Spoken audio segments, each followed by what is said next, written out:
আমি ভিতরে যাবো। আর এত বড় সাহস আমার কোম্পানির টেন্ডার রিজেক্ট করে। এরকম চিৎকার চেঁচামেচি করতেছেন কেন? কেন চেঁচামেচি করছো তুমি বুঝতে পারছো না? তুমি কেন আমার ক্ষতি করার চেষ্টা করছো? তুমি কি আমার সাথে প্রতিশোধ নিচ্ছ? প্রতিশোধ? আর আপনার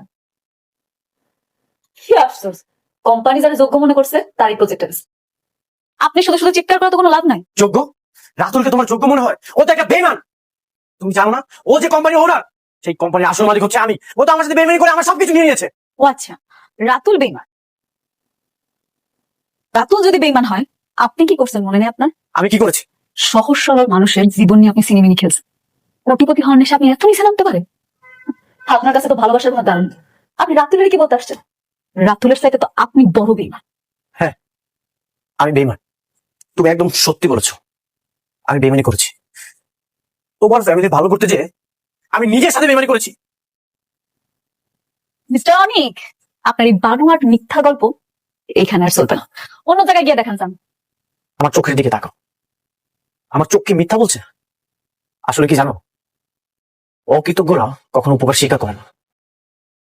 তুমি একটা অকৃতজ্ঞ। আমি অনেকক্ষণ যাবত দেখছি আপনি চিৎকার করে কথা বলছেন।